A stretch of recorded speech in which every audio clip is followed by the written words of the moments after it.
Regarding the unsettling death of Malcolm-Jamal Warner, Jaguar Wright has formally stepped forward. Furthermore, if she is telling the truth, this predicament may be more than simply another depressing tale. Jaguar claims Malcolm wasn't only experiencing emotional upheaval, he was actively attempting to flee. She claims that in addition to running metaphorically, he was actually running from something or someone. According to reports, American law enforcement is now intervening as the subtle murmurs have become more audible. An official investigation is being conducted to find out what actually transpired in Malcolm's last moments. Furthermore, preliminary indications are starting to corroborate Jaguar's initial cautions. That's where the queries start. Why did Malcolm's final days feel so tense, and what was he avoiding? Furthermore, how far does this actually go? Because this might have been a message if Jaguar's theory is correct, rather than just an unplanned accident. She thinks the public ignored obvious warning flags. Malcolm flew to Costa Rica to remain hidden, according to Jaguar, rather than taking a holiday to rest and recuperate. He truly feared that someone was following him, she said. She said that he had a legitimate reason for being paranoid. He knew that something negative was approaching. Additionally, there is the video that has everyone talking. A few hours before his death, it shows Malcolm strolling alone down a pitch-black length of beach. When you first see it, it appears to be a peaceful moment with little significance. However, a second glance reveals a different tone. He appears to be carrying a significant emotional or mental burden, as evidenced by his tense and uneasy stance. He appeared to be more than just out for a stroll. He was tense, vigilant, and possibly even scared. He moved with a certain uneasiness that had some wondering whether he sensed what was coming. It appears that he may have recognized the threat before the rest of us did. Update on the drowning death of Malcolm-Jamal Warner.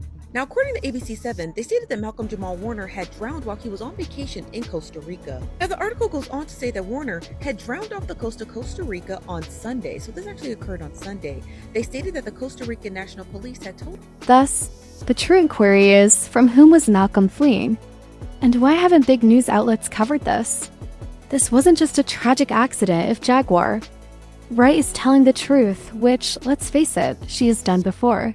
Perhaps there was more going on behind closed doors. Malcolm had the opportunity to warn before things went out of control. Jaguar claims that the reason he appeared so shaky in the beach video was because he had just received another threat. The warning this time, however, was purportedly from some really influential individuals he was about to expose. That beach walk, according to Jaguar, wasn't a leisurely stroll. Rather, it took place immediately after he was threatened. He seemed to be considering his next course of action, which is why his energy felt so low. However, this is where things become stranger. Fans immediately recognized that something was wrong when the video was initially released. He did not resemble himself in the slightest. Some even speculated that he might be high or under the influence of certain substances. People looking for an explanation for why he appeared so stressed and uneasy on what should have been a peaceful walk quickly circulated that theory online. However, upon receiving the autopsy results, it was discovered that Malcolm's system had no chemicals, not drugs or alcohol, nothing. Those reports that he was on something, absolutely incorrect. And as that possibility was eliminated, everyone's perspective on that video changed completely. Because Malcolm's body language and nervous energy could not have been created by drugs if he was completely sober. Jaguar's warning is therefore more severe now. That clip might have been his breaking point if he was actually receiving threats and believed danger was imminent. Jaguar makes yet another significant assertion at this point. She claims that the official account, which states that Malcolm drowned, is not entirely accurate. He was gone before he even touched the water, she said, even though his body was discovered in the ocean. And it might be why there was no indication that he was attempting to save himself or resist the stream. Fans were alarmed by such detail. Malcolm was an experienced swimmer, so he knew how to stay afloat in stormy water. He wasn't just a nervous first-time visitor. He might not have struggled because he was unable to, or perhaps just possibly he was not given the opportunity. Who then was Malcolm actually attempting to flee from? Why were they pursuing him? And how did they tidy everything up so well that nobody really asked any questions? Jaguar claims that Malcolm's disregard for the rules was the catalyst for everything. She claims that he refused to soften his tone in order to appease other Hollywood people. And you are aware that going against the grain might be dangerous if you have studied the workings of the entertainment industry. Malcolm wasn't attempting to be the subdued, laid-back black man that the industry favors, according to Jaguar. He was using the voice that he possessed. Jaguar claims that Malcolm intended to raise some important problems and was pointing out the dishonest behavior occurring around him, things that many well-known people would have been offended about. If you've been paying close attention, you'll also see that this isn't the first time the industry has attempted to quiet a powerful black voice. For years, there has been discussion regarding how black men who are vocal are seen as problematic or confined. Take a peek at Dave Chappelle's 2005 situation. He abruptly walked away from his $50 million Comedy Central deal and took a plane to Africa. The media immediately pounced on him with outrageous tailies. They said he was having a breakdown, was high, or had lost it. However, Dave was honest when he finally criticized Oprah. It was what came with it, not the money. He felt confined under pressure and compelled to sacrifice his morals. Dave rejected all of that. He didn't want to become someone he wasn't because of the business. People are now beginning to question whether Malcolm was under the same strain. Perhaps he too didn't want to play the game. What happened to him could not have been as straightforward as it seems if that is the case. Walk away from $50 million. Well, I wasn't walking away from the money. Yeah. I was walking away from the circumstances that were coming with the newfound plateau. Yeah. It takes a while when you punch through to adjust to the atmosphere. Dave claimed that he rejected that Comedy Central offer mostly because he began to notice a pattern that unnerved him. He observed that performers frequently experience a traumatic event just prior to reaching a new level of celebrity. It didn't seem to be an accident. If you stop following the script, the same system that builds you up can break you down just as quickly, he said. And instead of allowing them to change him into someone he wasn't, he turned to leave. Peace was more important to him than celebrity. Before they could break him, he took a step back. And I've heard the stories of what happens, and I've seen these kinds of things play out in front of me. Okay. When you say you heard the stories, what do you mean? What stories? I mean, you see before, look, Mariah Carey made a $100 million deal, and 3 months later, she's all of a sudden mysteriously crazy.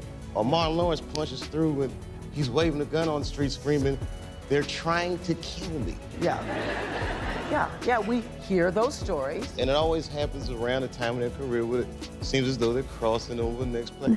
Dave didn't mince words when Oprah asked him what actually caused him to leave.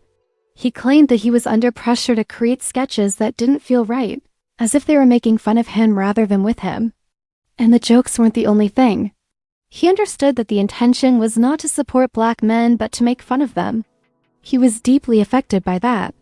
It seemed to him that he was being exploited to humiliate his own people for amusement. That was the tipping point for him. Furthermore, the parallels become too close for comfort when examining Malcolm's story through the same It's like somebody's trying to put young Dave in a compromising position. Dave nearly lost everything for raising his voice. He suffered a setback in his profession and was silent for a while, but he recovered after a while. However, Jaguar claims that Malcolm was not given that opportunity. She claims that although he was following a similar course, the things he was disclosing were far more harmful. Malcolm refrained from joining the commotion during the Drake and Kendrick feud. He exposed it for what it was, just another diversion managed by strong forces in the background. Malcolm thought that two of the most well-known black performers were being split up. Jaguar adds that the same individuals didn't appreciate Malcolm bringing it to their attention. He was pulling aside the curtain in addition to speaking out. Things became even more strange after that, particularly during Malcolm's final podcast appearances. He didn't keep anything to himself. He discussed how influential individuals were using black males as props in entertainment. He claimed that the media promotes false narratives and deprives them of their identity. His tone, however, was what truly caught my attention. He sounded rushed, as if he knew something was about to happen, and he wasn't simply talking. He also made a suggestion that he was prepared to spill the beans in one tape.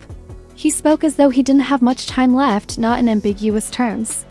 People are now revisiting that instance and inquiring as to whether it was his last warning, because things took a bad turn after that. This is a statement. There's so many levels and lanes to the Black community, and we wanted to have a space where we could acknowledge, discuss all of those lanes, because they're so varied in terms of our perspectives and our opinions and our ways of life, and we wanted to be able to have a place where we can talk about all of those things, discuss all of those things, and shed light on the not all hood aspects of who we are. Many fans are beginning to feel the same way about Jaguar's story, as crazy as it sounds. Because too much simply doesn't make sense when you sit down and think about it. The chronology is unclear. The specifics are constantly shifting. Furthermore, it breaks down the moment you look closely at something that was meant to be straightforward.